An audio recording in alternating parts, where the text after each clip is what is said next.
Buenas tardes a todos, bienvenidos a esta nueva sesión de Pinatei Toyama Webinar.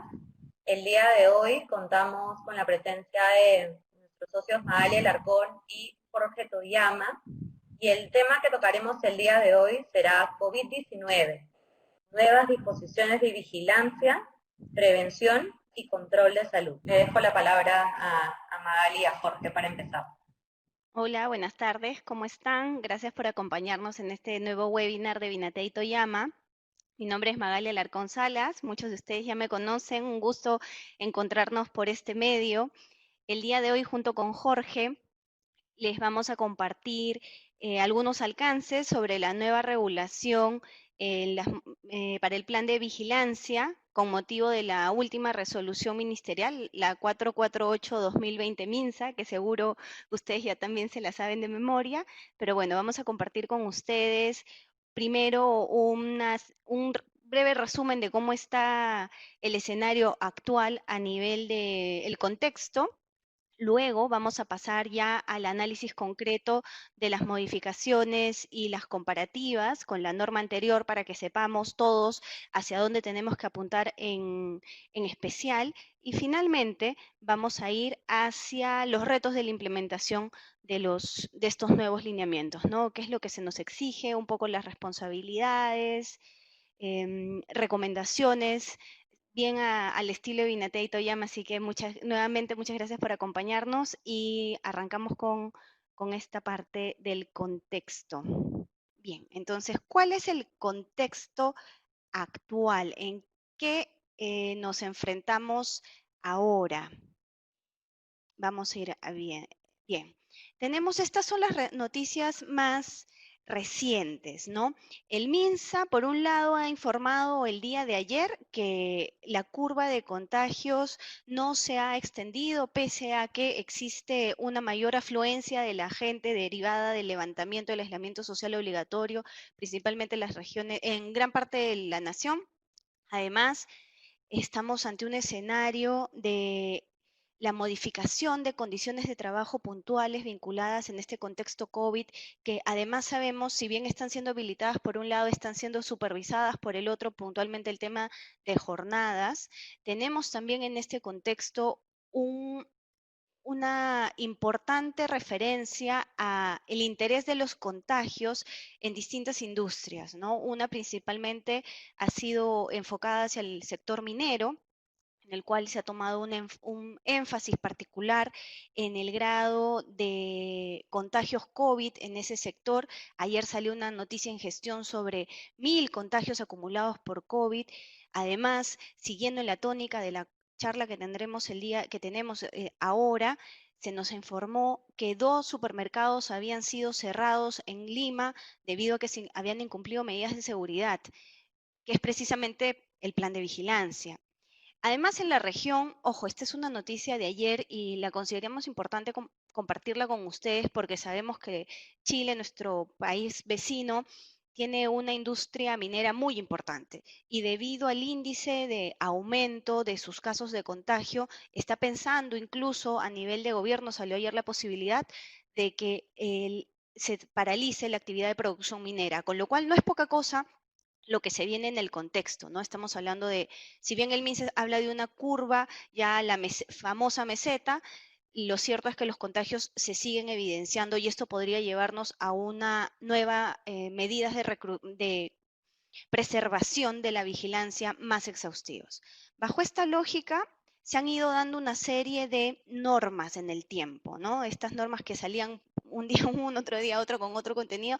No vamos a entrar al detalle de ellas porque si no invertiríamos todo el tiempo del webinar en esta parte. Solo es para que tengan una idea que desde abril hasta inicios de este mes se han emitido 4 resoluciones ministeriales en las que se ha tratado de distinta manera el tema de la vigilancia y la prevención en los centros de trabajo. Y bajo este escenario, ¿cuáles son las normas que se deben cumplir? Nos enfrentamos a que tenemos las normas generales, que en este caso concreto, al día de hoy, estaríamos hablando de la resolución ministerial 448-2020 MINSA. Pero además tenemos las normas y los protocolos sectoriales, ¿no? Minería, hidrocarburos, turismo, en general, comercio electrónico, textil, son sectores, entre otros, que tienen un protocolo particular, que también tiene que ser cumplido. Y además, en un tercer nivel, tenemos las ordenanzas regionales, municipales, que están vinculadas, por ejemplo, con medidas muy graves como el cierre de los locales. Entonces, no pueden ser pasadas por alto. Nos encontramos ante un triple control normativo. A ese triple control se suman las directivas del ministerio. Hace poco salió un compilado de las directivas del ministerio y en estos 100 días de cuarentena más o menos se han emitido tantas disposiciones sobre COVID-19 que el manual tenía 1000 hojas, ¿no? Es increíble la producción de directivas y lineamientos y en esa línea son muchas las obligaciones que los empleadores tienen que cumplir para poder tener un check de OK dentro de las medidas de prevención y seguridad. Bajo este escenario, nosotros queríamos plantearles una pequeña encuesta para ir arrancando un poco los motores y vamos pasando algunas deficiencias técnicas que hemos tenido con una conexión de Jorge y queríamos plantearles. Estamos en un escenario que ya se levantó el aislamiento social obligatorio en gran parte del país. ¿Tienen ustedes planeado mantener el trabajo remoto de sus operaciones de forma voluntaria? Los invitamos a completar nuestra encuesta, por favor. Luego conversaremos muy brevemente el resultado. El 92% de las personas que han respondido nuestra encuesta en este momento han dicho que sí, que tienen decidida la opción de no retornar aún presencialmente a sus oficinas y continuar con el trabajo remoto de forma voluntaria. Frente a un 8% que ha identificado que no, que va a optar por regresar de forma inmediata. Bien, frente a este grupo de mayoritario, considerablemente mayoritario, que ha indicado que va a mantener el trabajo remoto, les comento que incluso existen obligaciones de prevención y vigilancia que deben ser cumplidas bajo el nuevo contexto de la Resolución Ministerial 448-2020 y las veremos a continuación. Entonces vamos a entrar ahora a analizar muy rápidamente estos puntos de las principales modificaciones y compartirlas con ustedes. Primero, tener claro que la resolución 448-2020 se divide en 7 lineamientos que se identifican como básicos. La limpieza y la desinfección, la evaluación de las condiciones de salud previos al ingreso, el lavado y desinfección, que esto lo tenían absolutamente mapeado muchos de ustedes con el protocolo previo, no ha habido mayor cambio. La sensibilización de la prevención, esto estamos hablando de los canales de comunicación principalmente, medidas preventivas, medidas de protección personal ya en ejecución de los servicios y la vigilancia y la salud concretamente del contexto, con mayor incidencia en ese contexto COVID, ¿no? Algunas definiciones relevantes, algunos datos que no se nos daban en la resolución anterior y que ahora ya vienen definidos. Se define de forma expresa cuando estamos ante un supuesto de un contacto directo. Y bajo esa lógica, la norma ha establecido que para hablar de contacto cercano o directo es cuando existe una distancia menor a 1 metro durante 60 minutos de contacto sin tener protección, con un caso confirmado. Esto estamos entonces ante el caso de un trabajador o dos trabajadores que no están usando ni siquiera mascarilla y comparten más de 1 hora juntos en menos de 1 metro de distancia. Ese es el supuesto del caso de contacto cercano y directo que tiene un tratamiento particular de resguardo de su seguridad y salud, ¿no? Con un tiempo de aislamiento de cuarentena concreto. También dentro del supuesto de contacto cercano, el que tiene contacto con las secreciones infecciosas, estamos hablando básicamente de la saliva, ¿no? Porque precisamente no tengo las barreras de protección, y el personal de salud, que no cumplió, ojo, el que no cumple con el protocolo de retiro del EPP o del uso del EPP, con lo cual en este momento es importante para reducir nuestro universo de trabajadores con eventual calificación de contacto directo, tener muy presentes los canales de comunicación que también son imperativos a nivel de capacitación para nuestros colaboradores, para nuestros trabajadores. Además, también tenemos una definición de caso sospechoso que si bien no viene tan unida a la resolución 448, viene de las normas que se han desarrollado para el tema del COVID. Y es aquella persona que tiene una infección respiratoria aguda y que ha tenido contacto directo con un caso confirmado. Y que además presenta ciertos síntomas, ¿no? Dolor de cabeza, tos, eh, problemas respiratorios, los clásicos síntomas de un proceso respiratorio. Y el otro supuesto de un caso sospechoso es aquella persona que tiene una infección respiratoria ya que es aguda y grave, que necesita hospitalización. Ojo, es sospechoso COVID, aún no tenemos el diagnóstico de COVID, por eso es que se mantiene en esta categoría medio previa, ¿no? Otras definiciones relevantes. Para normas de prevención y vigilancia se ha establecido una definición particular de lo que es trabajador. Esta norma viene a extender el considerando de trabajador incluso al tercero ajeno, aquel que no está en mi planilla, aquel que es el locador propio de servicio. Todo aquel que preste servicio dentro de mis instalaciones, pues tiene una calificación de trabajador. Pero el 448 lo que hace es definir que esa interpretación extensiva de lo que es trabajador solo se aplica para este contexto de prevención y vigilancia. No puede ser sacado de este contexto para ningún otro efecto laboral. Además, también hay una referencia, esto es importante, a quién se considera como profesional de salud, porque luego se nos dice quiénes tienen que velar junto con el empleador en el tema de responsabilidad en el cumplimiento y la ejecución de nuestro plan de vigilancia, y se habla del famoso profesional de salud, que además, cuando se habla de las personas responsables, se habla del médico y se habla del profesional de enfermería. Entonces surge la duda de si este profesional de salud es igual que el médico o es igual que el profesional de enfermería. Nosotros hemos entendido, según la propia definición, ojo, este es un contexto especial y una norma especial que establece sus propias definiciones.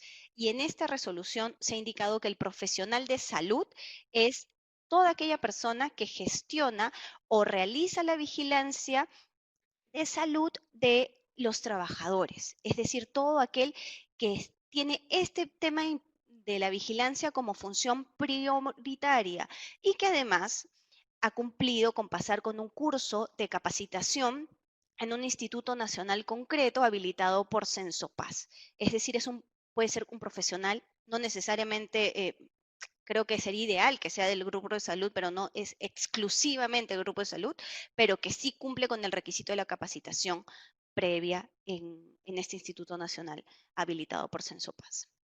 La norma también nos habla de los niveles de riesgo y de exposición a este riesgo, ¿no? Y aquí sí hay un cambio distinto.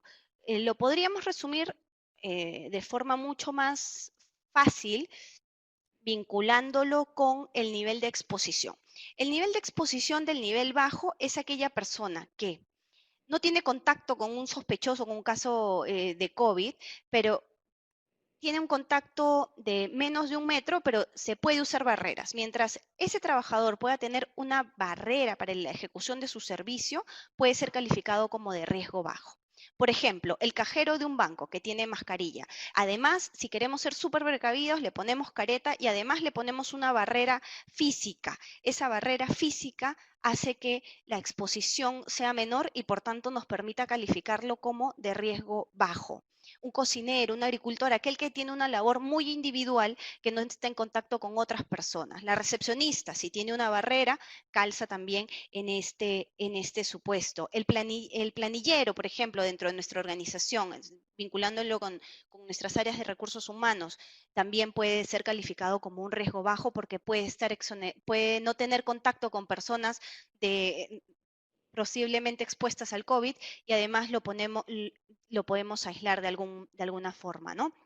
Con contacto medio es aquellas personas que por la naturaleza de su labor tienen que tener contacto a menos de 1 metro con el público y no es posible por su función establecer una barrera. El técnico de una instalación de teléfono, por ejemplo, el personal de ventas, ya habiéndose reactivado muchas de las operaciones de comercio, el personal de venta no puede tener una barrera. distinto al cajero, por ejemplo, que sí podría, ese sería riesgo bajo, el personal de venta riesgo medio, el vigilante que realiza la toma y la temperatura es riesgo medio porque no es posible establecer una barrera física. Si fuera posible, su riesgo baja a bajo. Este supuesto también es dinámico, ¿no? Porque un asistente social, un jefe de relaciones laborales que ejecuta labores presenciales y que esté en contacto con la gente y por ese tipo de labor no puede pues tener una barrera que le impida el contacto, calificaría como de riesgo mediano. Si este mismo profesional ejecuta esa labor desde el teletrabajo o desde el trabajo remoto, sería entonces de riesgo bajo. Esta calificación es importante que tengan presente, es muy dinámica, depende de cómo se vaya ejecutando el servicio. En riesgo alto tenemos aquellas personas que están presentes en su realización de labores un riesgo potencial a exposición de personas con Oye, casos sospechosos o confirmados de COVID. Ingresan además a lugares o ambientes que tienen una participación de pacientes COVID. Por eso nosotros consideramos que en este supuesto ya es un caso muy puntual de exposición constante y podríamos calificar dentro de este grupo al personal de limpieza de un hospital, al médico ocupacional de la empresa que está vigilando un determinado número de casos positivos de COVID. Y el riesgo muy alto ya estaría más reconocido hacia el personal del sector de salud propiamente, ¿no? Porque estamos hablando de aquellos que tienen un contacto permanente con casos sospechosos confirmados y que además están expuestos al aerosol, que es la contaminación que se deriva del fluido al momento de hablar, ¿no? Ese es el aerosol. En el riesgo alto, este aerosol no existe. Esos son los supuestos de las calificaciones de niveles de riesgo. En la mayoría de los casos, nos parece que para el caso de las organizaciones quienes nos acompañan aquí, estaríamos hablando básicamente de bajo y mediano y en médico ocupacional solo en el alto, ¿no? Se han establecido algunas barreras y controles de los riesgos. ¿Qué es más eficaz? Más eficaz según la doctrina médica y según la experiencia se ha identificado que es eliminar el riesgo con la distancia física. Si tú a más distancia, menos riesgo de contagio y en ese escenario tenemos el teletrabajo, el reducir el aforo como medidas preventivas favorables a esta dinámica preventiva. Además, el control en la ingeniería, poner las barreras físicas, es lo que nos permite además cambiar un trabajador de riesgo mediano a riesgo bajo. El control administrativo en reducir las responsabilidades para también reducir el contacto, viene vinculado inclusive con distancia física. Y finalmente, el elemento que nos dice la doctrina menos eficaz como control, ¿no? de la exposición viene a ser la mascarilla. La mascarilla que es obviamente de uso obligatorio, pero priorizando los otros elementos deberíamos tener un nivel de exposición mucho menor y riesgo menor. En esa línea de los riesgos se han establecido las necesidades de contar con equipos de protección personal. Una variante interesante, esta información no vamos a incidir muy a detalle en ella, porque la encuentran también en nuestro LinkedIn bastante más desarrollada, más bonita.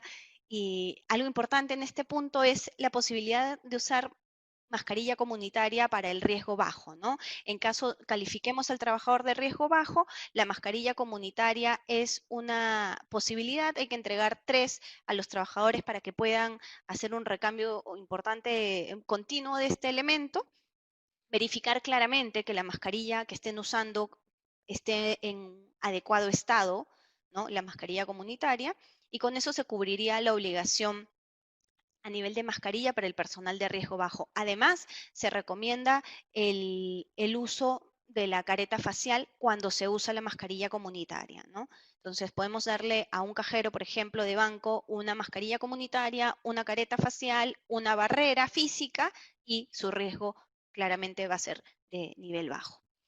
En el caso de la mascarilla del personal de riesgo mediano, la mascarilla quirúrgica se vuelve necesaria en función del nivel de contacto que vaya a tener en el desarrollo de sus funciones. Recordemos que este es el grupo que no tiene barrera de contacto, entonces va a tener mayor exposición. Y bueno, el respirador ya se vuelve necesario ya de aplicación para el trabajador de un riesgo alto, la careta facial también para el trabajador de riesgo alto y muy alto, que como decíamos está vinculado a temas de personal de salud, y se vuelve circunstancial o dependiendo de la labor en los casos anteriores, ¿no? Vamos a ir avanzando aquí. Lo mismo sucede con otros elementos de protección personal, como las gafas, los guantes, el traje de protección y las botas de protección biológica. Pueden apreciar ustedes, es solo para los casos alto y muy alto. Luego de eso, no es riesgos menores, no es indispensable contar con estos elementos. Depende igual un análisis de las labores y nuestra recomendación es que en la práctica todas estas evaluaciones sobre nivel de riesgo y tipo de PPs que necesita el trabajador tenga una validación del médico ocupacional. Y si además esta validación pasa por un compartir la decisión con el Comité de Seguridad de Salud, mucho mejor aún, nos da aún más validez, sobre todo si es que estamos cambiando la calificación de hoy un trabajador que era mediano a un trabajador que va a pasar a ser de riesgo bajo por la implementación de los CPPs o por la implementación de las barreras físicas para el desarrollo de la labor, ¿no? Ese participar en decisiones hace que esto fluya mucho mejor. ¿Qué cosas se tienen que tomar en cuenta previo al regreso de los trabajadores? Tenemos el retorno y tenemos la reincorporación. El retorno está tratado en función de aquellos que no tienen una afectación COVID y el reingreso, la reincorporación, perdón, para aquellos que tienen una infección COVID, ¿no? Las pruebas serológicas se ha definido, son obligatorias solo para altos y muy altos. El riesgo mediano y el riesgo bajo no es necesario que cuenten con estas pruebas. Solo van a ser necesarias si es que el médico ocupacional así lo indica. Sobre este punto, por ejemplo, se ha tratado mucho el tema de la prueba generalizada, pasar por una prueba de diagnóstico a toda la planilla. Lo cierto es que el resultado en la práctica, lo que nosotros hemos visto acompañando a algunas de las empresas que han tomado esta medida, es que por lo menos el 20% de su fuerza laboral da positivo. Muchos de ellos son inclusive asintomáticos y esto genera en términos prácticos decisiones complicadas como el cierre del centro de trabajo para labores de desinfección o inclusive nos puede exponer a un riesgo de reputación mediática. Bajo esa lógica, no es recomendable, y más aún ahora que existe un aval de esta normativa, hacer un barrido de prueba a todos los trabajadores. Este será necesario única y exclusivamente para el trabajador de riesgo mediano y riesgo bajo, siempre y cuando el médico ocupacional de mi organización así me lo indique, ¿no? No es, insistimos en este punto, no consideramos que sea recomendable hacer una prueba generalizada. Genera más pánico, es un error común. En cuanto a los trabajadores recuperados o con alta epidemiológica, tampoco se requiere la prueba de descarte para el retorno, la reincorporación. Esto porque el efecto de la prueba positiva puede mantenerse pese a que la persona ya no tiene la enfermedad o ya no contagia la enfermedad. Y eso que nos va a generar un falso positivo. Entonces, nuevamente, la recomendación es no hacer un barrido general y tenemos además el aval de la norma que nos dice que en los casos positivos con alta no es necesario tomar la prueba de descarte para la reincorporación. Medidas colectivas preventivas, importantísimas. La capacitación. Se tiene que evidenciar la capacitación de forma constante antes y durante el retorno. Nosotros le agregaríamos además también de distintas formas, ¿no? Se puede usar acá elementos de tecnología para estar constantemente evidenciando que se han hecho esfuerzos de capacitación, además unirlo a evaluaciones para ver que se pueda verificar que el trabajador ha tomado conocimiento, que sabe, que es consciente de estas responsabilidades y que la empresa ha cumplido con esta obligación. Los comedores, en caso aquellos tengan, alguno de ustedes tenga comedores, la distancia mínima aquí ya no es de 1 metro, sino es de 2 metros y se prefiere la toma de alimentos por turnos. Hay que preferir todo lo digital, evitar las reuniones presenciales, evitar estar compartiendo papeles, elementos de útiles de oficina. Busquemos todo, nos dice la propia resolución, hacia lo digital, aplicativos, reuniones a través de plataformas virtuales. Prohibido, aquí ya quedó definido este tema, las cabinas y equipos de rociadores. Eso no está permitido. Si los tienen implementados, van a tener que retirarlos. Y los marcadores de asistencia tienen que ser por aproximación, no manuales. Eso también lo tienen que modificar aquellas organizaciones que no lo tengan instaurado. Hay algunos grupos que siempre tienen una protección especial y este es el caso de las madres gestantes. En el caso de las gestantes y aquellas que ya han dado a luz y están en una etapa de lactancia, hay una protección determinada. Para las gestantes se les recomienda, ojo, no es una obligación, sino una recomendación, que no se acumulen el descanso pre y postnatal.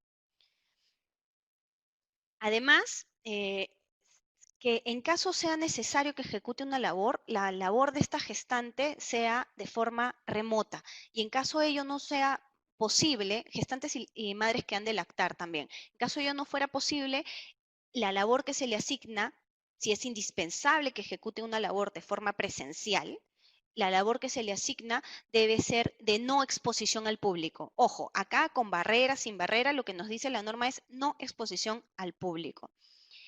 En esta línea también vamos a ver más adelante, pero aprovecho para comentarles que hay una referencia puntual a aquellos casos de las gestantes que presentan algún problema médico adicional durante el embarazo. En ese caso se ha dicho que según la evaluación del médico ocupacional va a tener un tratamiento particular. Vamos a seguir avanzando en este punto. Control de temperatura. Ahí ya estamos en el punto de la vigilancia. ¿Cómo hay que vigilar la salud? Hay que tomarle la temperatura siempre, antes del ingreso, al ingreso y a la salida. En algún momento existe en esta misma resolución una contradicción respecto a las medidas previas al retorno y se establece que el control de temperatura es aleatorio y en caso de las organizaciones con menos de 20 trabajadores es opcional. Lo cierto es que la misma resolución luego nos dice que la toma de temperatura durante el ejercicio de las actividades es obligatorio para todos, antes, a la salida y al ingreso. Entonces, esta posibilidad de un control aleatorio nosotros creemos que queda descartada por la obligación posterior de cuando se ejecute en la labor le tengo que tomar la temperatura siempre. La diferencia viene por lo que debo registrar. Ya no tengo que hacer un registro de la temperatura de todos los trabajadores, sino solo de aquellos casos que vienen a ser sospechosos. Además me dicen que tengo que hacer un seguimiento para los que tienen una temperatura mayor de 37.5 y la evaluación médica para los que tienen temperatura de 38 con síntomas respiratorios, que eso es algo que ya se venía ejecutando. En cuanto a las organizaciones que hacen los tamizajes de forma directa, se menciona que deben notificar en la ejecución de los tamizajes a la DIRIS, a la DICE, si es en regiones DIRESA y JERESA, además del registro a través del sistema SISCOVID y del CDC Perú. Por un aplicativo que se va a crear, hay una referencia, ustedes podrán ver en la resolución a un aplicativo, ese está en creación. Hasta donde tenemos entendido, aún no está realmente en funcionamiento.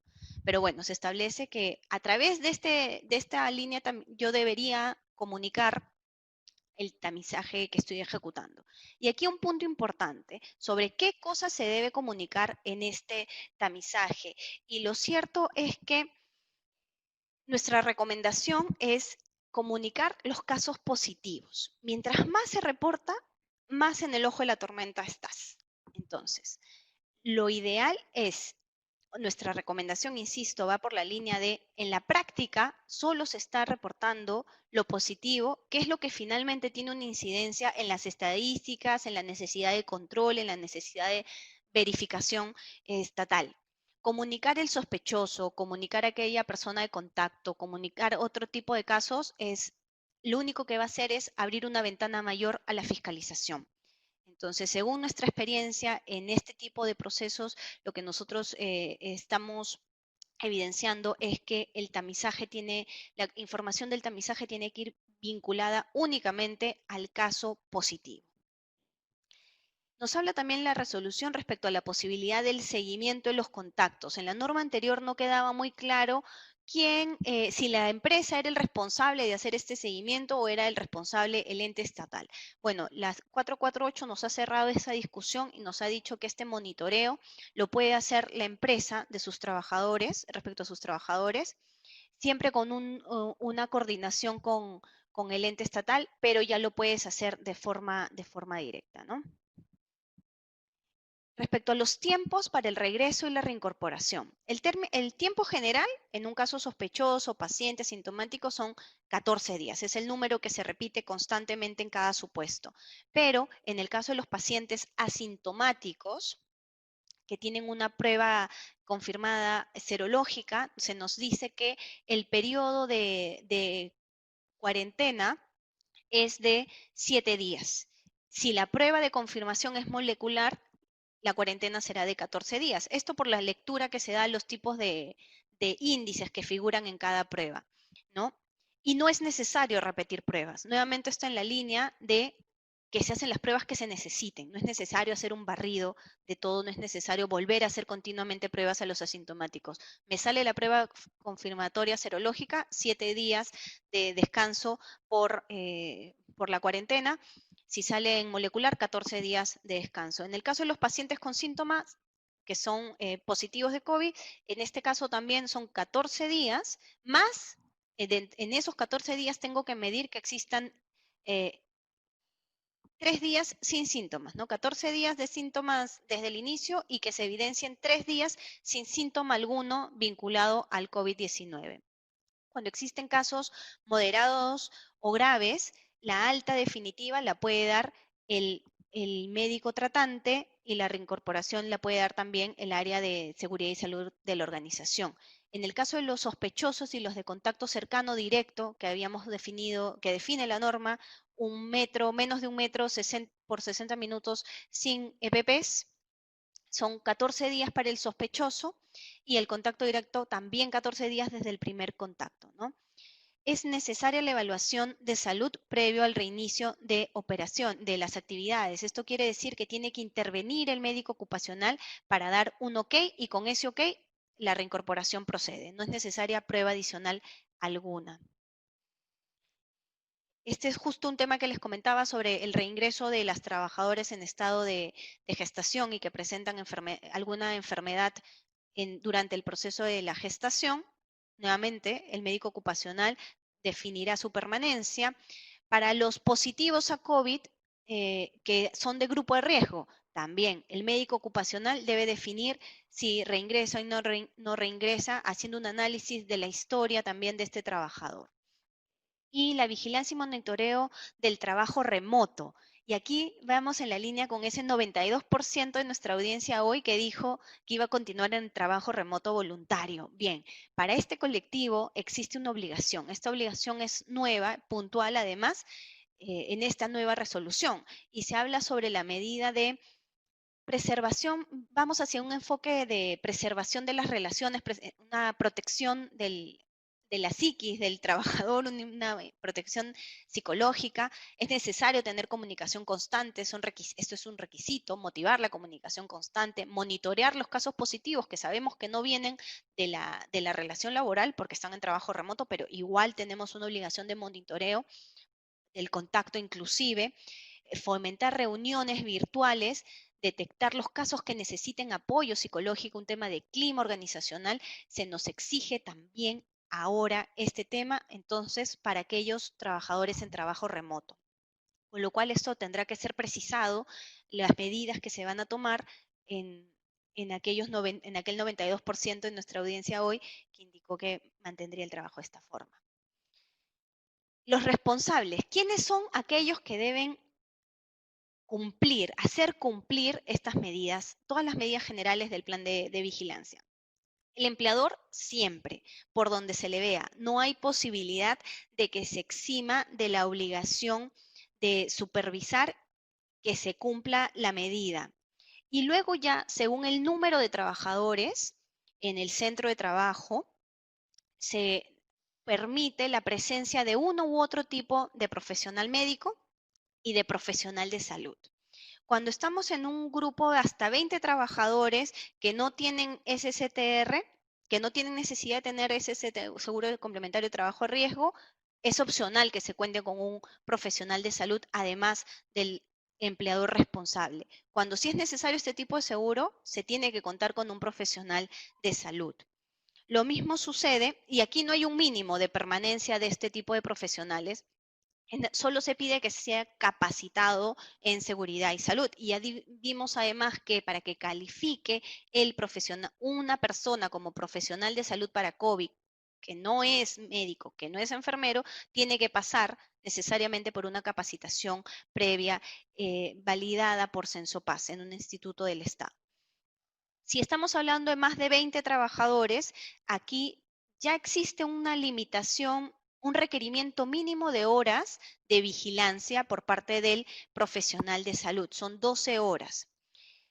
De 51 a 50 se nos requiere ya no el profesional de salud, sino se nos requiere el técnico en enfermería. El profesional en enfermería, no técnico, sino el profesional en enfermería con 18 horas de control. En el caso de 101 a 500 se agrega que se requiere un médico ocupacional y el responsable médico ocupacional más el profesional de enfermería, cada uno debe tener 18 horas semanales de control y al menos uno de ellos debe estar capacitado en seguridad y salud.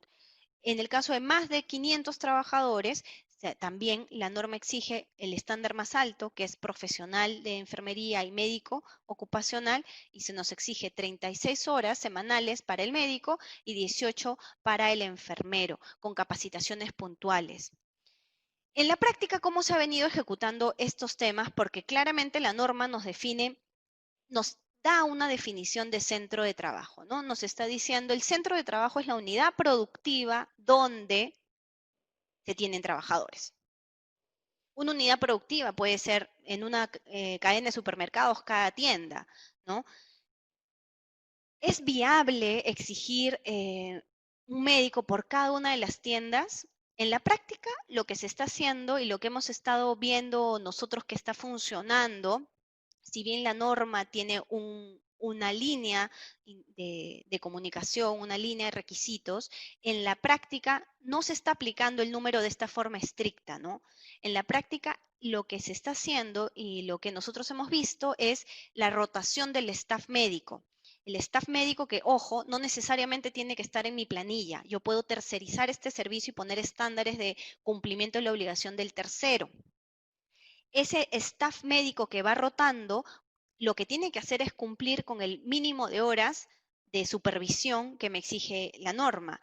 Y nosotros recomendamos como medida adicional que se dé a los trabajadores que se explique a los trabajadores que tienen absoluta accesibilidad a tener contacto con este profesional de salud, con este médico, con este enfermero, enfermera. ¿Eso para qué? Para que cualquier caso vinculado con alguna malestar vinculado a COVID pueda ser alertado de forma oportuna y tratado también de forma oportuna y evitar los riesgos que vienen asociados a un caso positivo de COVID. Entonces, en este tema sabemos que es difícil implementar, sería ideal poder implementar un médico por cada centro de trabajo, un enfermero por cada centro de trabajo. Sabemos que en la práctica eso es bastante improbable. Entonces, la rotación del staff médico se los proponemos como una salida viable, ¿no?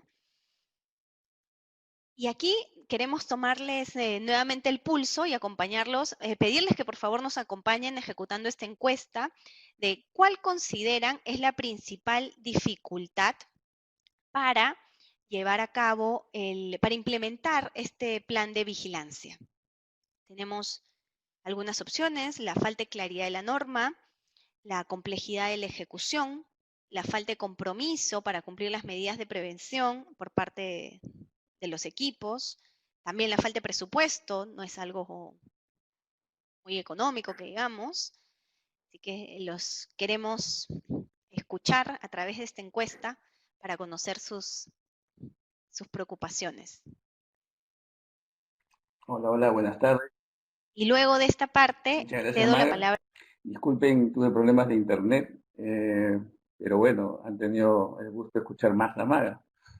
Eh, A ver, siguen con la encuesta todavía algunas personas, pero vamos adelantando, ¿no? La mayoría, 52% dice que está difícil la norma porque es compleja, está muy difícil, muy compleja, ¿no? Muy técnica tal vez, ¿no? Eh, un 52%, la mayoría piensa pues que la norma es muy complicada de cumplir, muy compleja. Luego un 19% piensa que está poco clara. Espero que después de tacharla sea algo menos complicada y más clara. Ah, luego la falta de presupuesto, 13%, seguramente por la situación económica que estamos pasando, ¿no? Y hay que contratar médicos, pruebas, etcétera, ¿no? La falta de compromiso también asumo 14%, ¿no? 14% dice que está difícil por la falta de compromiso, ¿no? Supongo que será de la parte más organizacional, de los directivos, etcétera, ¿no? Muy bien, entonces la mayoría piensa 56%, más la mayoría, cerramos la encuesta ya, 57%, 65 personas de este foro, dice que la norma es difícil porque es muy compleja. Luego 16% es poco clara. Luego prácticamente un empate, 13% cada una, falta de compromiso, asumimos de los directivos, de las gerencias, ¿no? Y falta de presupuesto, ¿no? Bien, luego de esta encuesta vamos a continuar con la presentación. Yo voy a ver la parte final y luego con Magali trataremos de resolver algunas preguntas que ustedes tengan, ¿no? Bien, vamos a ver algunos retos, algunos temas finales, tendencias, qué se puede hacer, cómo están haciendo las empresas sobre este tema, ¿no? En primer lugar, hay cuatro cosas que queríamos decir ya, como que ha ido fluyendo de la conversación con Magali, ¿no? La primera es que hay obligación de registrar otra vez el plan, ¿no? Oye, pero yo ya registré, lo registré ayer. Lamentablemente hay que adecuarse al nuevo plan y la norma prácticamente señala pues que hay que registrarse otra vez. No hay un plazo, hay que hacerlo lo más pronto posible, ¿no? Sobre todo si es que hay pacientes, hay trabajadores que han salido positivos, ¿no? La urgencia de adecuación del nuevo plan es fundamental, ¿no? Eh, si vienes una fiesta te va a exigir el plan y si no lo tienes te va a dar 5 días y no vaya a ser que en los 5 días no puedas cumplirlo, así que les recomendamos adecuarse al plan lo más pronto que se pueda posible, ¿no? Ah, los protocolos sectoriales, ¿no? Porque claro, yo estoy en minería, hay un protocolo de minería, estoy en agricultura y en pesca, ¿no? Hay protocolos sectoriales, transporte. Entonces, ¿cómo hacer ahí? Si en mi sector no hay protocolos, manda solamente el protocolo general. Pero si en mi sector hay protocolo, se aplican las dos. El protocolo general, que es el que ha explicado y compartido Magali, y el protocolo sectorial, que es el que de una u otra manera te rige. Y si hay conflicto, ¿cuál prima? ¿No? Prima el más pro sanidad, ¿no? Es decir, el pro precaución, el pro prevención, ¿no? Si mi protocolo sectorial, por ejemplo, dice la distancia social es 1,5 metros y ahora se habla de 1 metro, pues 1,5 metros será la que mande, porque a mayor distancia, más tutela y más prevención, ¿no? Entonces, siempre en caso de conflicto entre la norma sectorial y la norma general, debería primar aquella que brinda más tutela y más protección y más prevención. Sobre el grupo de riesgo, ¿no? Hay varios temas ahí sobre el grupo de riesgo. En primer lugar, va a depender mucho de la política de las empresas. Hay empresas que han dicho, ninguno del grupo de riesgo entra, que sigan en sus casas y luego pues compensaremos los días.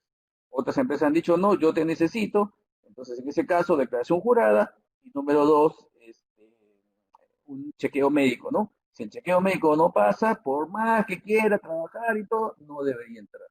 Aquí, digamos, la persona, el protagonista o la protagonista de aquí, de este plan, es sin duda el médico. El médico ocupacional, el encargado en seguridad y salud en el trabajo, tiene la última palabra, aunque no sea el gerente general. El médico ocupacional equivaldría a lo que es el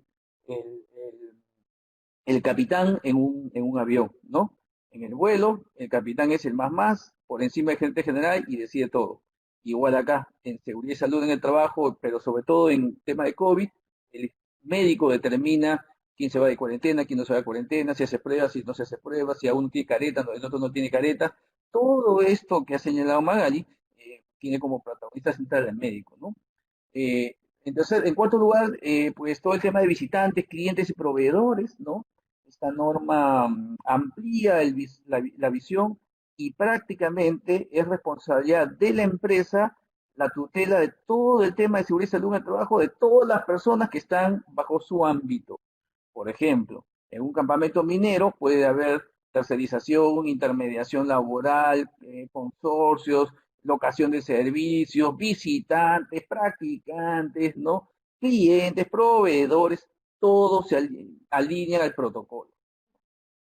Inclusive si viene la autoridad como SINARMIN o SUNAFIL y yo tengo mi protocolo, ese protocolo debe ser observado por quien venga, ¿no? Por ejemplo, en los campamentos, como hay una cuarentena local interna, pues nadie puede entrar sin seguir el protocolo, que normalmente presupone una o dos pruebas de descarte, más una cuarentena en un hotel. Te hacen una prueba, hotel, otra prueba, hotel, y si estás bien, entras a la unidad minera. Entonces, yo no sigo ese protocolo, no entro a la unidad minera, aunque sea autoridad. Los sanidad prima.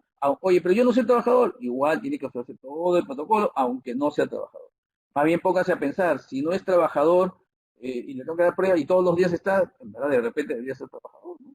Y mi calificación legal de no trabajador está mal de repente, ¿no? ¿Qué más tenemos?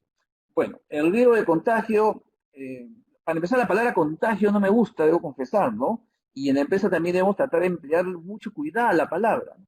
Porque se contagió en la empresa, se contagió en la empresa, eso quiere decir que ya la empresa es responsable, ¿no?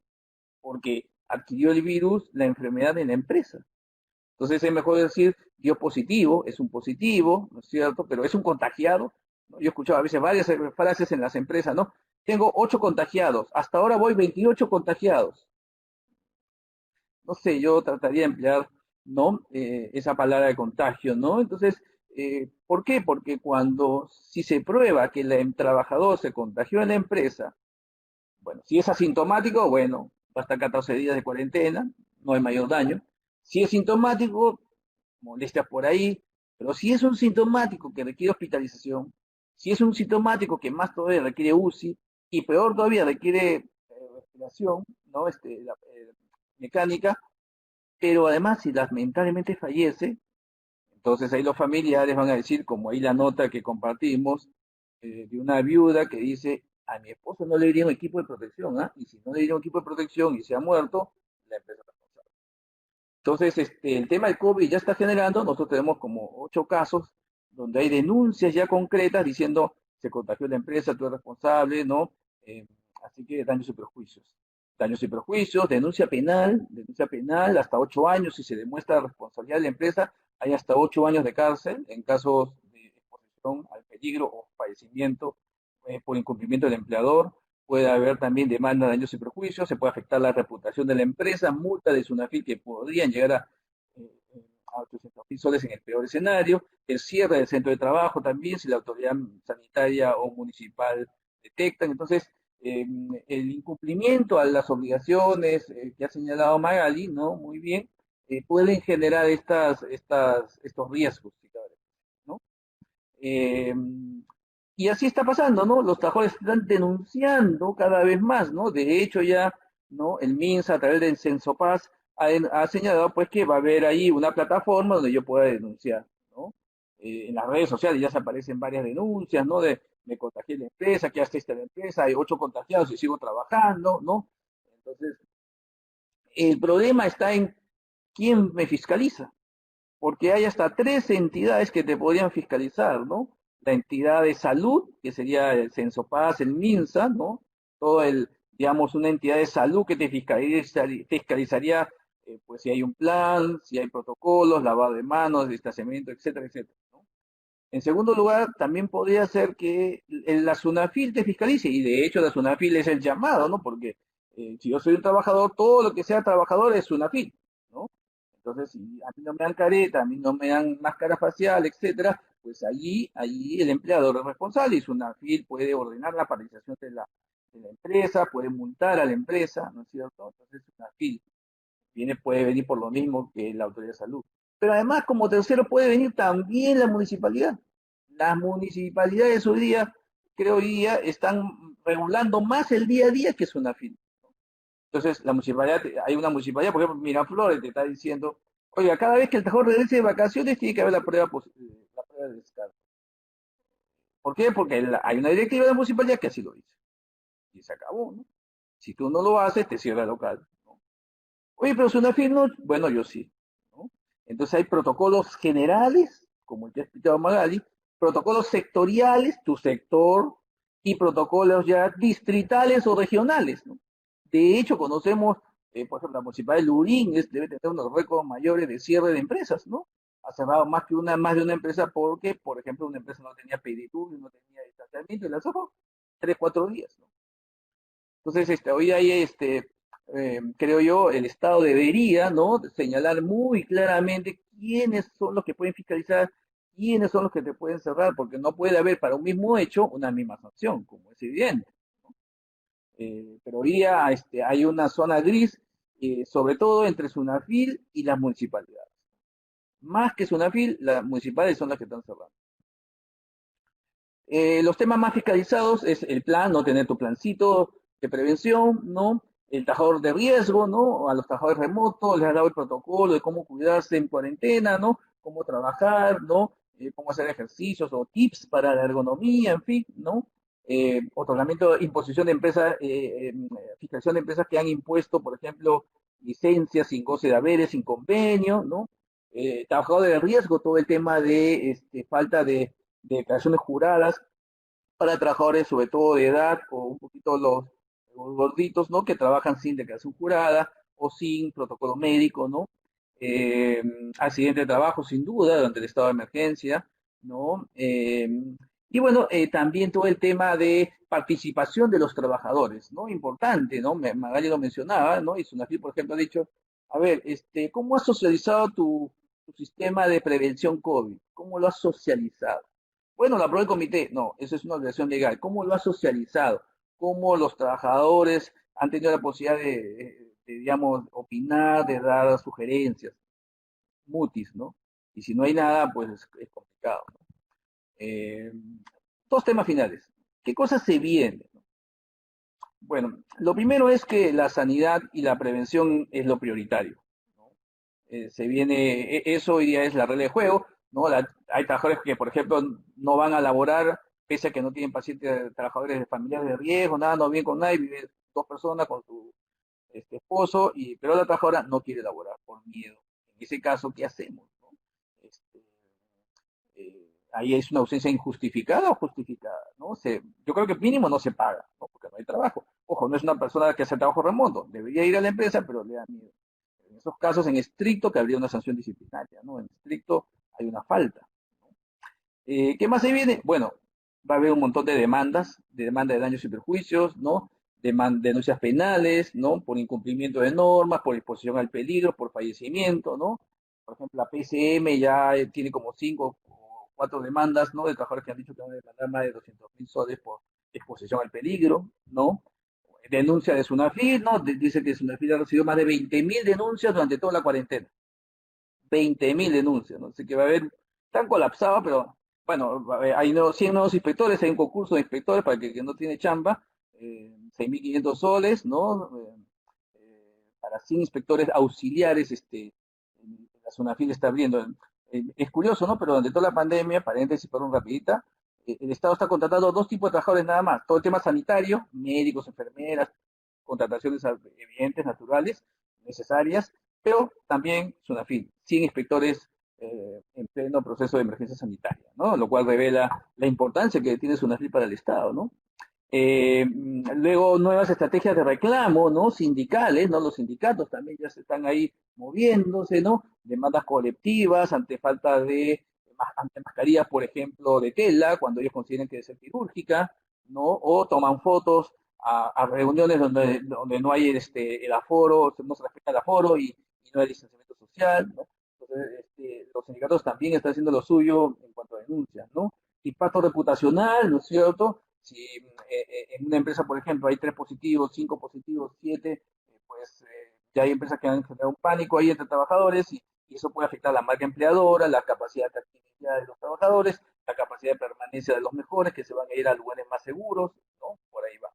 Y bueno, también definitivamente va a haber un tema, y ya está viendo, ¿no? Ya la suspensión laboral perfecta está, digamos, pasando, ya están presentándose varios ceses colectivos, ¿no? Varias reestructuraciones, varios procesos anti-copy y lamentablemente varios procesos de quiebra, ¿no? Ya se está viendo algunos restaurantes, algunas empresas del sector turismo que ya han anunciado, ¿no?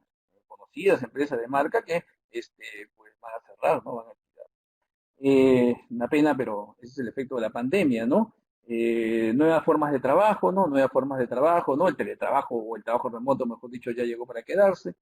Así que trabajos flexibles, trabajos mixtos, todo esto nos ha puesto, digamos, todo un esfuerzo para realizar trabajos flexibles en general, ¿no? Finalmente, queríamos compartir algunas sugerencias, ¿no? De detalle, ¿no? En primer lugar, cumplir las normas sanitarias al máximo posible, hacer el esfuerzo, hablar con los gerentes generales, ¿no? Persuadirlos a los gerentes que cumplan, ¿no? Porque si yo no tengo gerentes generales de mi lado y a los demás gerentes la cosa no funciona, ¿no? Hasta, en un sentido de la palabra, hasta asustarlos, ¿no? Porque si ellos no toman conciencia de la importancia de esto, puede haber trabajadores que fallezcan, ¿no? Conocemos ya varias empresas, ¿no? No varias, muchas empresas donde ha habido pues, fallecidos. Se calcula que el 10% de los fallecidos COVID son trabajadores, ¿no? No quiere decir que la empresa sea responsable, simplemente que son trabajadores activos, ¿no? En ese momento, ¿no? Decisiones con sustento técnico, ¿no? Toda actuación delicada y sensible debería tener un informe de un médico ocupacional, un epidemiólogo, ¿no? Una consulta, por ejemplo, ¿no? Si yo estoy cambiando a un trabajador que antes era a nivel de riesgo medio a nivel de riesgo bajo, ¿no? Esa decisión debería ser técnica, no debe ser no tengo plata, ¿no? Establecer responsabilidad de todos los trabajadores, hay que establecer un árbol de responsabilidades, quién responde qué. Si hay las responsabilidades no están claras en una norma interna, en mi reglamento, en mi manual de puestos, en la descripción de funciones de cada trabajador, sobre todo de los jefes, los directivos, los supervisores, la responsabilidad sube. Hoy día más que nunca hay que detallar quién es el responsable de supervisar que el trabajador use la mascarilla tapándose la nariz y no solo como cubrebocas, como suele ocurrir, ¿no? Democratizar mucho las decisiones a través del comité de seguridad, canales de comunicación. Mientras más se democratice, mientras menos apruebe el empleado, sino lo apruebe el comité, más institucional y más inmune va a estar la empresa ante una denuncia, ¿no? La cultura organizacional, ¿no? Persuadir a los trabajadores de la importancia de cuidarse, ¿no? Sobre todo fuera de la empresa, ¿no? Salud publicó los 12 lugares donde más contagio hay y no están las empresas. Entonces, decirle a los trabajadores, a los familiares, dirigirse, preparar señalética, dípticos, críticos, videos, lo que fuera, para persuadir a los trabajadores de qué importante es esta cultura de prevención, ¿no? Y de forma amigable, además, muy simple, ¿no? Al público que se quiere llegar, ¿no? Al final, y también último tema, es el riesgo psicológico, que no hemos hablado mucho aquí, ¿no? Pero Sunati, por ejemplo, está diciendo a una empresa, ¿no? Porque ya pues, es caro hasta el extremo. A ver, ¿qué monitoreo de riesgos psicosociales has hecho durante la cuarentena? ¿Cómo que quiere la cuarentena? Sí, pues, porque los trabajadores están estresados, el virus, la cuarentena los afecta. Entonces, ¿qué monitoreo de riesgos psicosociales hay, no? Y aunque no lo crean, en una empresa nos han multado. ¿Por qué? Pues no es estudio de riesgos psicosociales para monitorear los efectos, ¿no? En las emociones y en la capacidad de las personas sobre el COVID, ¿no? Última diapositiva, flexibilizar pero sin bajar la guardia, ¿no? No hay que bajar la guardia en estos momentos, ¿no? Eh, la cuarentena no ha terminado, entonces es donde más nos debemos cuidar. Mientras más cuidemos a los trabajadores, menos trabajadores van a dejar de asistir, ¿no? Mantener el estándar alto. Esta norma ha flexibilizado la norma anterior. Esta es una norma más clara, más técnica, menos compleja, igual sigue siendo difícil, ¿no? Pero en general es una norma más flexible, ¿no? Entonces ya vamos a bajar todo, cuidado. Al contrario, no hay que bajar la guardia, hay que seguir con esos estándares. Mientras más estándar tengas sanitario y de prevención, menos positivo va a haber, la gente te va a apreciar más, y si mañana hay un positivo, no va a decir, yo me contagié aquí, sino va a decir de repente, no sé dónde me contagié, pero tengo el virus. Y eso que está en su mente es fundamental para evitar una demanda de daños y perjuicios si pues la enfermedad se agrava, ¿no? Mucho soporte técnico, ¿no? A veces me pregunta, oye Jorge, ¿este nivel bajo o medio? Bueno, hablemos con el médico, ¿no? Yo tengo mi feeling legal, pero quien debe decidir aquí, quien tiene la última palabra, es el médico ocupacional, es el epidemiólogo, es el biólogo, infectólogo, un especialista. exigir el máximo estándar a terceros, ¿no? Yo tengo todo perfecto, la mejor mascarilla del mundo, y el vigilante tiene mascarilla, digamos, de tela, ¿no? Cuando de repente debe ser quirúrgica, como está mal, ¿no? Él mide la temperatura encima, ¿no? Entonces, a los terceros hay que exigirle el mismo estándar.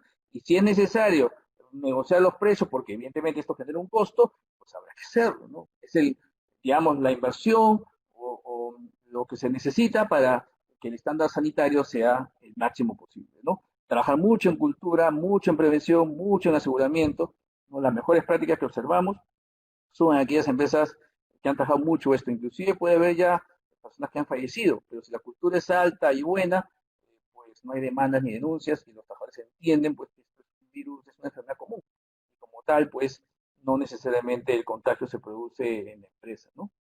Muy bien, eso es lo que queríamos compartir con ustedes. Ahora con Magali vamos a absorber un grupo de preguntas, ¿no? Hay algunas preguntas muy interesantes que se están haciendo, hay otras que estaban Sí, antes. perfecto. Magali, de Aquí repente hay tú algunas empiezas y luego preguntas. A yo ver, sigo, ¿te parece? nos preguntan si los trabajadores de los arrendatarios de un centro comercial también se consideran trabajadores, en tanto hay un alquiler de las tiendas. ¿Son estos trabajadores de los arrendatarios incluidos en la definición de trabajador? Sí, nosotros creemos que sí. Aunque no son terceros ni locadores directos, son personas que tienen presencia permanente en el espacio de trabajo de la empresa. Entonces, para efectos de la normativa COVID, se les debe aplicar los considerandos para la implementación del servicio de vigilancia de igual manera, ¿no? Para el aforo, el definir si es un médico, profesional de salud, un profesional de enfermería, sí deben contabilizarse para esos efectos. Pero nuestra recomendación en este punto es que además se haga de forma integrada, articulada con los arrendatarios de los locales, porque ellos sí mantienen la responsabilidad respecto a sus trabajadores. No hay una exoneración, sino más bien existiría un doble control. Y en este punto podemos incluir también, inclusive a los visitantes, a los clientes, a los proveedores, en general, el empleador, el titular del centro de trabajo es el responsable por todos. La norma COVID-19 se aplica para todo aquel que se encuentre en el centro de trabajo. Esto es un potenciamiento al extremo de la cultura de prevención, ¿no? Aquí hay otra pregunta. Si tengo menos de 50 trabajadores, ¿puedo tener enfermero en lugar de profesional de salud? Sí.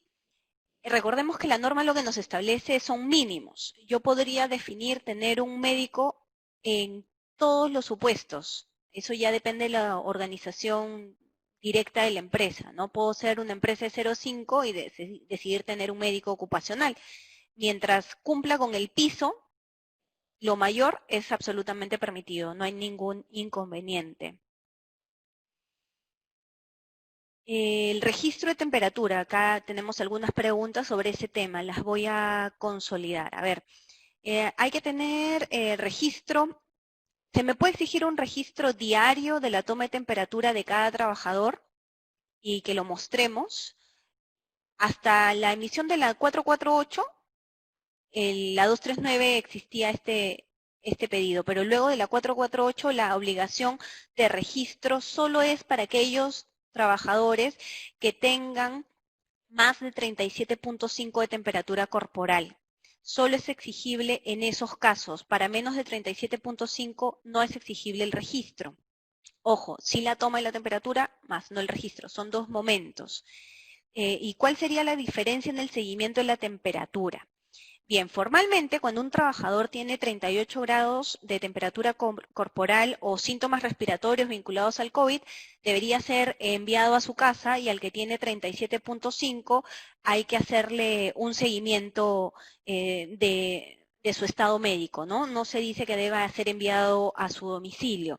Sin embargo, aquí nosotros apelando al criterio de prevención extremo que está un poco vinculado a todo este tema de control de COVID, nosotros sugerimos realizar igual la vigilancia del caso para monitorearla y quizás sea una decisión adecuada enviarlo al domicilio, ¿no? ¿Qué pasa si durante la jornada entra con 37.5 y a la jornada comienza en 1 hora 38 comienza a tener problemas respiratorios, no nos lo advierte. Entonces, lo mejor es, como buena práctica, en tanto sea posible, aquel trabajador que dé desde 37.5, si bien la norma así no lo indica, preferir mandarlo de retorno a su domicilio y hacerle el seguimiento, ¿no?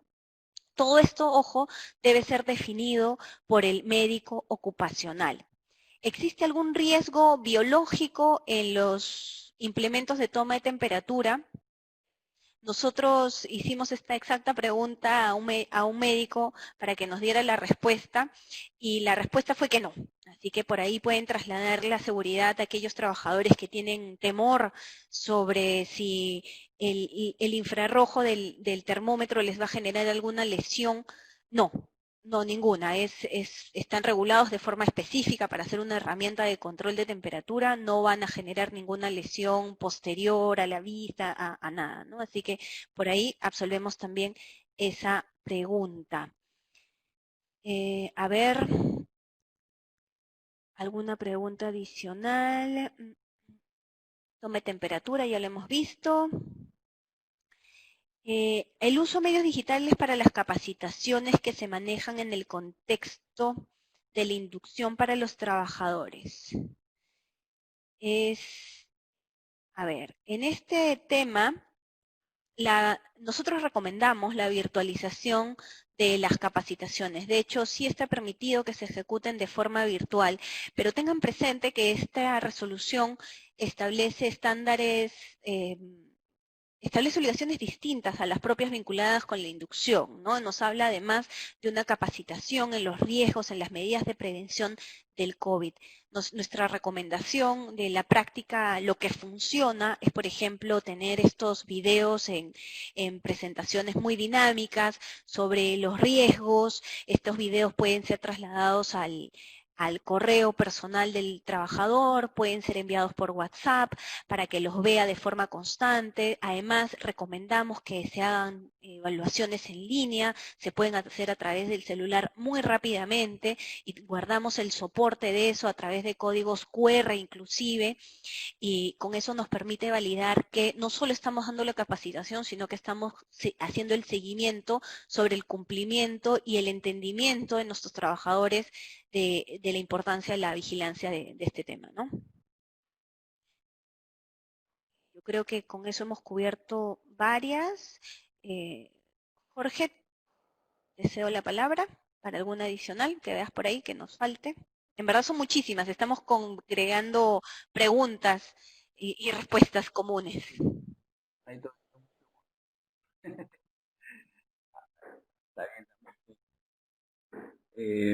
Hay un segundo grupo, yo voy a ver las que hicieron las personas antes del evento, ¿no?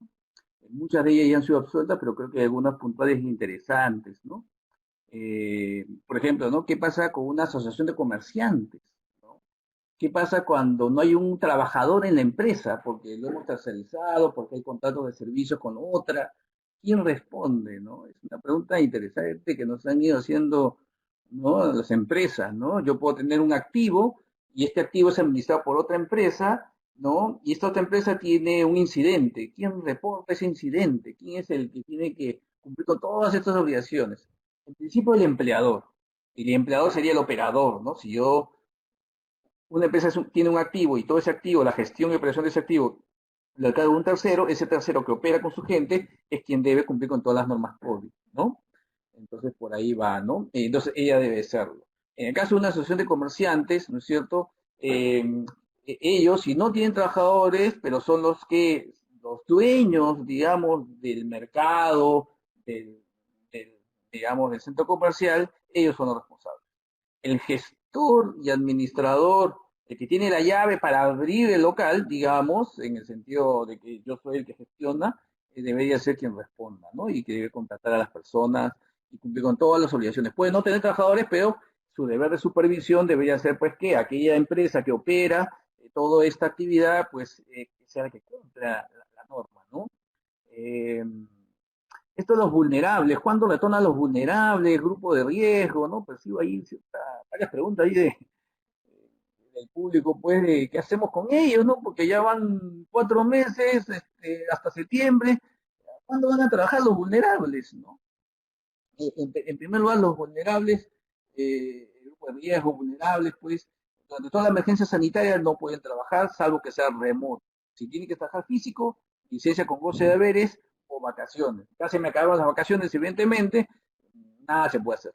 Solo negociar una reducción de sueldo, negociar vacaciones adelantadas, negociar una licencia sin goce de haberes, o negociar un cese. Pero si el trabajador de riesgo no quiere nada, lamentablemente le tengo que seguir pagando su sueldo, ¿no?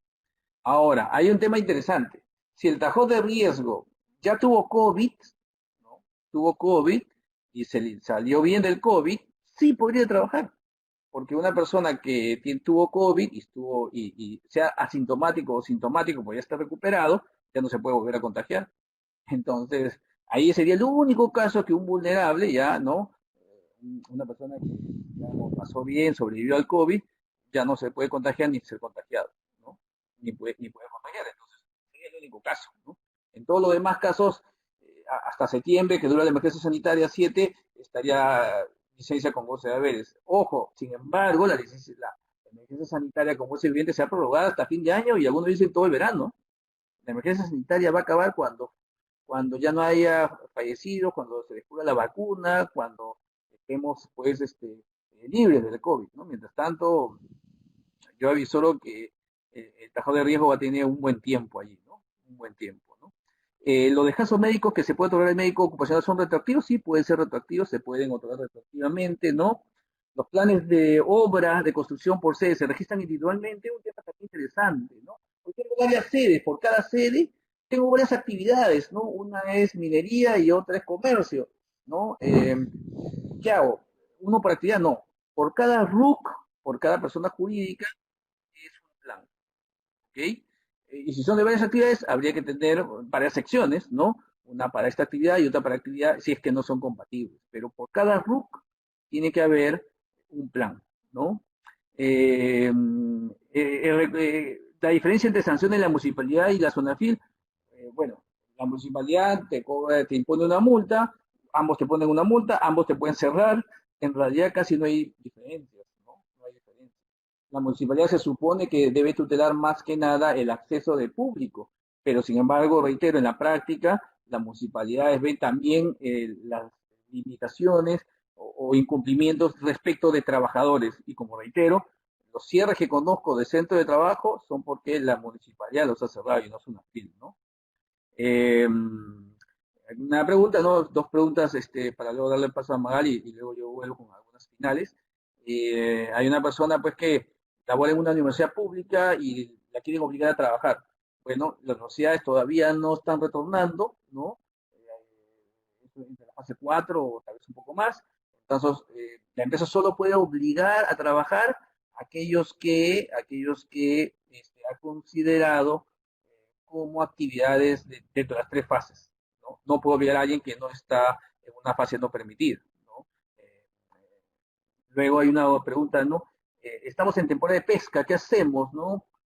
Bueno, en temporada de pesca lo que hay que tener es el protocolo, bien seguramente más estricto de lo usual, ¿no? Cuando hay cuarentena, minería, por ejemplo, petróleo, campamento agrario alejado, o pesca, lo que tiene que hacerse es un protocolo más rígido, ¿no? Por ejemplo, una prueba 1, el trabajador está cuarentenado, ¿no es cierto? Tiene la posibilidad que en 7 días no le pase nada, sale con una prueba rápida, en consecuencia ya podría empezar a trabajar, ¿no? La otra es una molecular, espera 14 días y si no pasa nada, ya entra a trabajar. En otras palabras, la combinación de tiempo más tipo de prueba, ¿no? Que determina el médico ocupacional, pues es la combinación para entrar a trabajar, ¿no?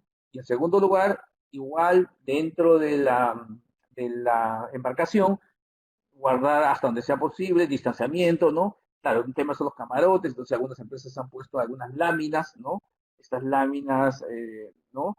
Aluminio o láminas, digamos, acrílicas que dividen y hacen pues más difícil eh, que el virus pues opere, ¿no? Eh, pero se supone pues que si acabo todos los controles previos de tiempo de cuarentena y pruebas, pues el riesgo a que entre una persona que tiene positivo a la embarcación es baja, ¿no? Pero igual no se puede eliminar, es cierto, pero digamos, ese porcentaje es menos del 10% de posibilidades, según el médico lo dice, hasta lo he escuchado, lo que los médicos suelen decir, pues es una porcentaje razonable para que el trabajador pueda laborar, ¿no? A ver, Magali, te cedo la palabra para yo ver las otras Unas más. preguntas. Sí, vinculadas con la adecuación. Aquí vamos a congregar varias. Si ya se registró el plan, ¿debe existir una adecuación de este? Sí. Cuando se fiscalicen los planes, que como hemos advertido es algo que va a venir fuerte por parte de SUNAFIL, se van a requerir los lineamientos vigentes. Aquellos que ya cumplieron el plan, si bien no existe un plazo si ya cumplieron con registrar, no existe un plazo para la adecuación, es importante hacerlo de forma pronta, ¿no? Para evitar cualquier riesgo ante una eventual fiscalización. Y vinculado en este tema, lo podemos vincular con los protocolos sectoriales. ¿Continúan vigentes? ¿Cómo se aplican? A lo largo de la resolución 448 se hace referencia en las partes previas a la complementariedad de los protocolos sectoriales, es decir, que se deben aplicar de forma articulada. Lo cierto es que la mayor parte de los protocolos, por ejemplo, en la medición de riesgo de los trabajadores, sigue la línea de la 239. Al existir, por ejemplo, en ese punto una variación importante entre la nueva norma y la anterior, creemos que es válido considerar los temas de la nueva norma aun cuando sean distintos del protocolo sectorial. Las medidas más protectoras del nivel sectorial podrían ir a actividades, a obligaciones más accesorias, ¿no? Más requisitos de limpieza, más requisitos de capacitaciones en general. Pero, por ejemplo, en el punto vinculado con calificación de riesgo, creemos que ahí es válido imputar la calificación a la nueva norma. Tengo que contratar directamente al personal médico. Como lo dijimos en la exposición, no es necesario tener una contratación directa en la planilla del personal médico, profesional médico o profesional de enfermería. Lo que sí es necesario es contar con alguien, sea incluso a través de un tercero, que ejecute esta labor durante todo el plazo de vigencia de la emergencia sanitaria, inclusive si es que esta se prorroga más adelante, ¿no? Por lo pronto es hasta el 7 de septiembre, hasta el 7 de septiembre debería contar con este personal de vigilancia. Grupo de riesgo, bueno, Jorge ya comentó este extremo. Yo creo, Jorge, que con estos puntos, y dado que nos estamos extendiendo bastante, ya en la hora de capacitación creo que ya vamos a cumplir hora y media. Muchas gracias por la afluencia y la participación de todos ustedes. Te cedo, Jorge, para las últimas preguntas y ya el cierre de este webinar.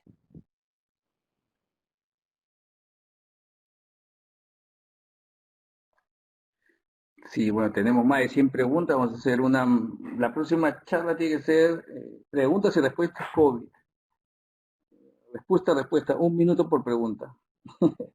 Está muy bien, la verdad que hay las preguntas muy buenas. Algunos varias me están haciendo mucho que pensar, ¿no? Varios de los amigos que conocemos. Muchas gracias por las preguntas, también refleja muy interés a las más de 100 personas que todavía nos soportan hora y 20.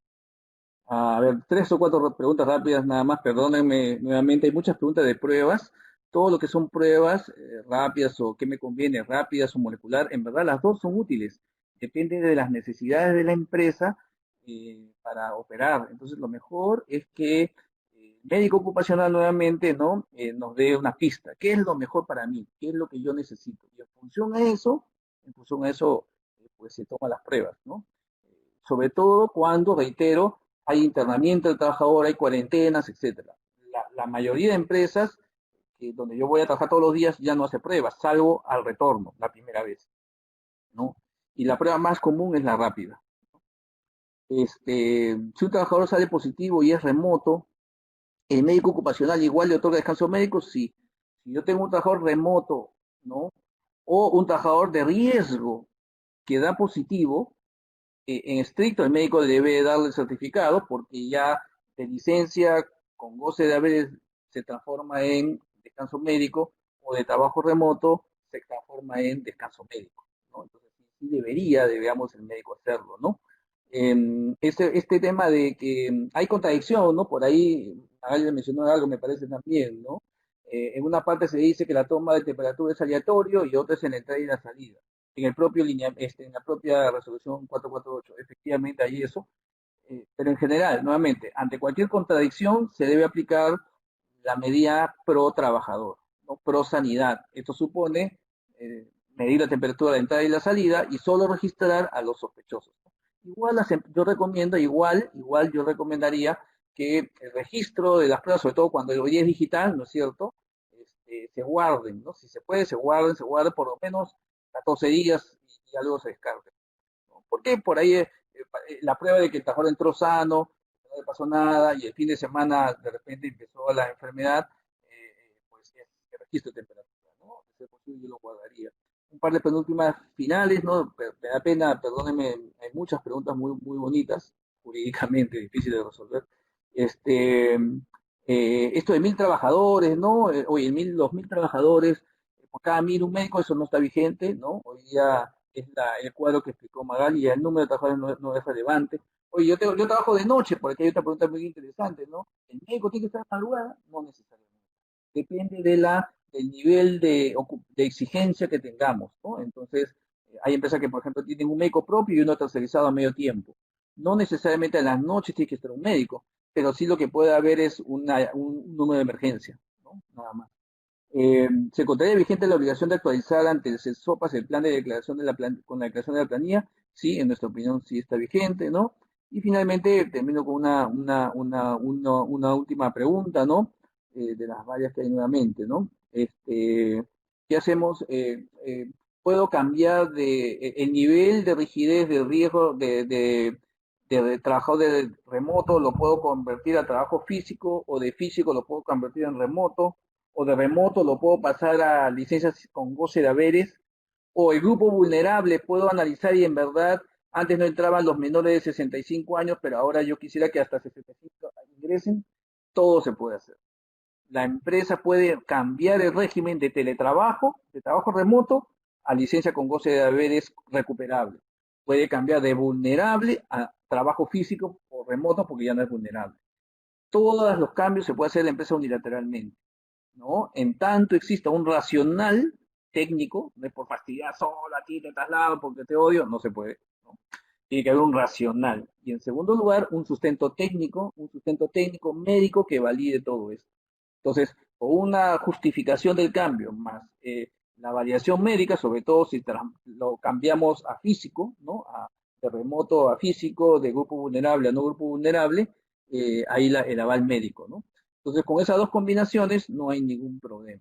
¿Ya? Hay varias preguntas de eso también. Bueno, 4:30 prácticamente. Muchísimas gracias por su acogida, por regalarnos esta hora y media a todos. Han quedado varias preguntas, perdónenme, vamos a tratar de contestarlo ya luego, ¿no? Muchísimas gracias nuevamente. Dejo a Magali, pues, que empezó Gracias, Jorge. Nada, solo agradecer su permanencia, aguantarnos, como ha dicho Jorge, por esta casi hora y media. Ha sido un tema muy interesante, más de compartir con ustedes.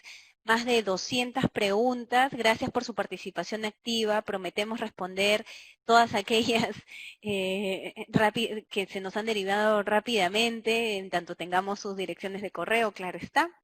Y estamos a su disposición para absolver cualquier duda vinculada con este tema.